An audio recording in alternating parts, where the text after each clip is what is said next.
Първо се раждаме и постепенно добиваме всички сетива. Те ни помагат да се ориентираме в света. Първите чувства естествено са любовта от страна на майка ни, защитената домашна среда и така нататък. Не след дълго обаче идва и съмнението. Тези хора познават ли ме?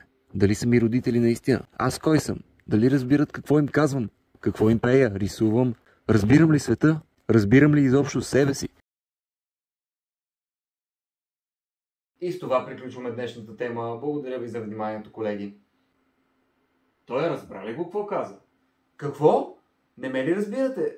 Презентацията беше ясна. Не, мани го тоя. Добре де, как така никой не ме разбира? Цял живот съм се чудил за това.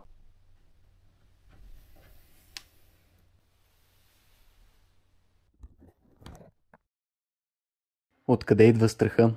Когато в училище вдигна ръка и не ти разбраха отговора. Когато не беше вдигнал ръка, но си помислиха, че си вдигнал ръка и те вдигнаха на дъската. Когато не ти изхванаха шегата няколко пъти. Когато се опита да кажеш нещо, но и ти самия се обърка в процеса. Идва съмнението. Ние на един език ли говорим? Има ли смисъл да си правя труда да обяснявам? Ще бъда ли разбран? Ще ме харесат ли? Добре, да не задълбаваме толкова много, че и без това няма да разберете посланието, което се опитвам да предам. А дали? Придавам ли си важност? Или мистичност? Кобле, то не го разбрах.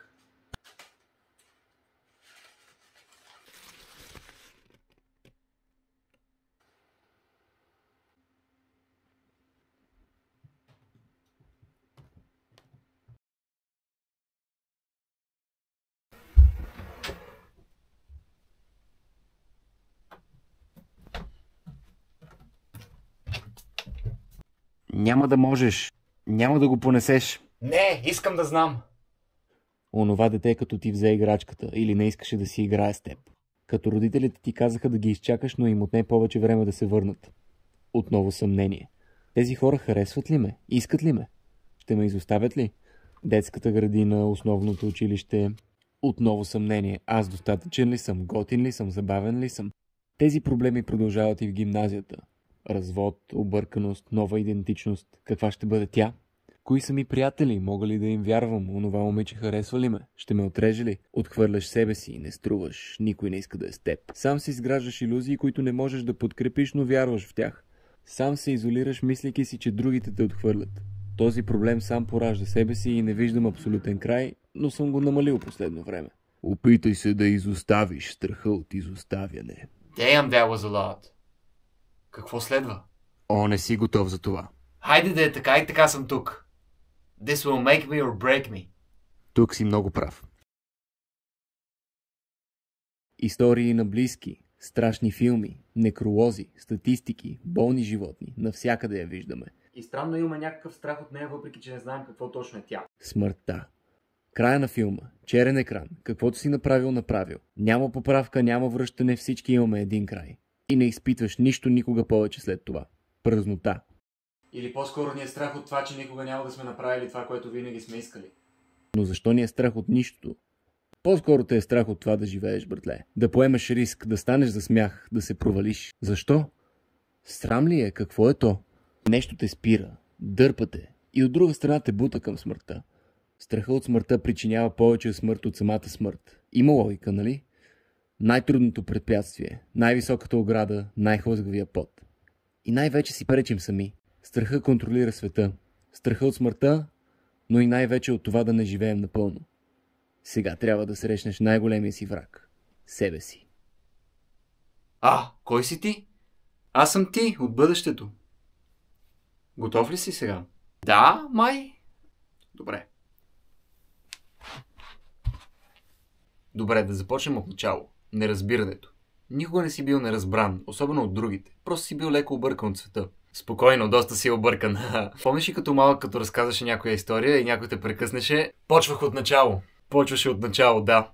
Това не е страх от неразбиране, а от необръщане на внимание. Но спокойно, и това е нормално. Но това води до следващото. Точно така, страха от отхвърляне. Първо, ти си супер готин, никой разумен човек не би те игнорирал, освен ако не те познава добре. И така в гимназията се изолираше сам точно от този страх, но напълно безсмислено. Да, иска ми се да не беше така. Няма значение, вече е станало. Ако не беше така, нямаше да си човека, който си сега. Така че бъди благодарен. Да, предполагам, че е така. Страховете ни дърпат и в повечето случаи сами се спираме. Ами смъртта? Това е доста голямо. Да, така е. И супер малко в същия случай.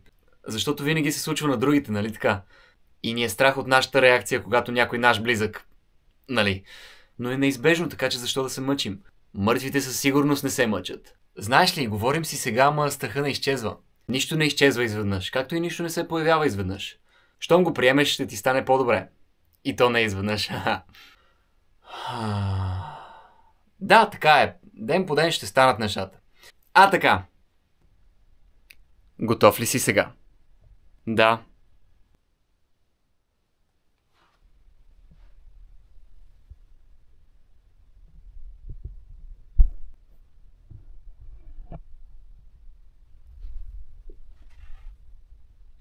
Преродих се. Викнете доктора да изведе на душевно болния. Викнете доктора да вкараме в болницата новия. Викнете доктора да изведе на душевно болния.